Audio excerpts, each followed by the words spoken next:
Je vais compléter, donc je vais vous expliquer maintenant le schéma de la production écrite ou bien le plan. On a 3 parties dans le plan, donc on a تصميم الموضوع 3 مقاطع. Introduction 1, c'est l'introduction المقدمة. 2, c'est le cours du sujet, صلب الموضوع. Et 3, la conclusion. Je vais commencer par l'introduction. Tout d'abord, l'introduction est formée du constat, c'est-à-dire d'une idée unanime, comme je vous ai déjà dit. Constat, يعني فكرة عامة لا تتغير وغير قابلة للنقاش. C'est une idée générale qui est indiscutable, qui est unanime. Donc, définition, par exemple, تعريف مثلا idée réelle, فكرة حقيقية, actuelle, معاصرة, et évidente وواضحة.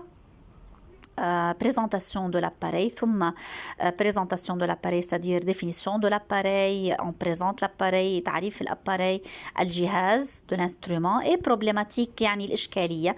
يعني on peut ici poser la question quels sont les avantages et les inconvénients du téléphone portable. Donc le constat, on peut dans le constat utiliser la même partie informative qu'on a déjà dit ici, dont on a parlé ici, cette partie qu'on a déjà dit que c'est une partie informative, on peut la copier ici, mais il est préférable de la reformuler. الأفضل إنه نعيد صياغة هيدي القطعة، نعيد صياغتها، نعملها reformulation، نكتبها هون بالكونستا. بعد هذا après on présente l'appareil, puis on écrit la problématique qui est une question. Quels sont les avantages et les inconvénients du téléphone portable par exemple. Deuxièmement, le corps du sujet. On a tout d'abord dans 2 paragraphes. Le premier paragraphe, on laisse une petite partie vide, un carreau vide, et on écrit un connecteur logique d'addition, par exemple d'abord, premièrement, deuxièmement, premièrement, d'abord. Plus les avantages, on dit les avantages du téléphone portable avec des exemples. Il faut ici ajouter un exemple des avantages, un exemple qui soit concret. يعني هنا نضع أداة ربط في أول مقطع نضع أداة ربط مثلا أولا في البداية plus les avantages الإيجابيات plus un exemple ثم مثال على هذه الإيجابيات.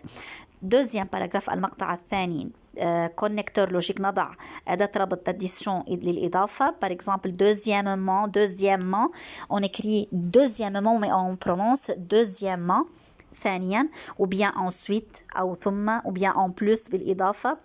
Plus les inconvénients, c'est-à-dire les méfaits, les risques, les dangers du téléphone portable. ثم نذكر فإذا سلبيات الهاتف المحمول مع أمثلة avec des exemples. Comme vous remarquez, كما تلاحظون, نضع سطر فراغ بين كل مقطع ومقطع. On laisse un alinéa, 1 ou 2 alinéas, يعني أقله سطر أو سطرين فراغ, 2 lignes vides بين كل مقطع, entre chaque paragraphe, لكي يكون شكل الموضوع واضح وجيد. À la fin, في النهاية, la conclusion, الخاتمة. في الخاتمة نضع أيضا نترك مقدار كلمة فراغ. On laisse un carreau vide et on écrit un connecteur de conclusion. نستعمل أداة ربط للخلاصة. On dit par exemple bref ou bien pour conclure etc. نقول مثلا نستعمل مثلا كلمة bref باختصار ou bien pour conclure للخلاصة. Puis on écrit 3 phrases dans la conclusion. في الخاتمة نكتب 3 عبارات, 3 جمل.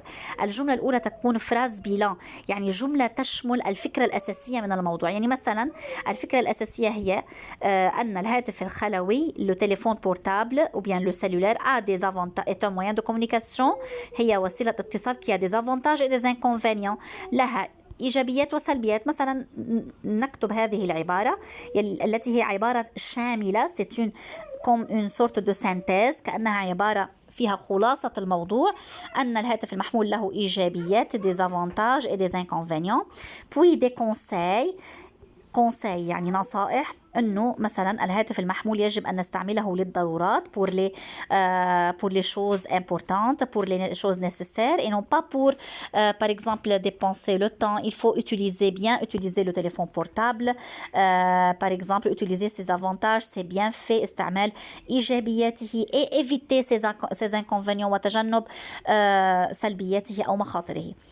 وفي النهاية آخر جملة من الخاتمة من الكونكلوزيون la fin du sujet آخر الموضوع نكتب سؤال نفتح به أفق جديد إما سؤال أو عبارة نفتح فيها أفق جديد ouverture ou bien en français une question d'ouverture une question qui ouvre une nouvelle perspective سؤال يفتح مفهوم جديد أو أفق جديد مثلا par exemple est-ce que le téléphone portable sera un jour sans danger هل سيصبح الهاتف المحمول بدون مخاطر يوما ما هل سيختفي الهاتف المحمول يوما ما est-ce que le téléphone portable disparaîtra وهنا يجب أن نستعمل صيغة المستقبل le futur simple dans cette question إذا هذا هو شرح تصميم الموضوع c'est l'explication du plan de la production écrite de ce sujet info explicatif qui parle du téléphone portable.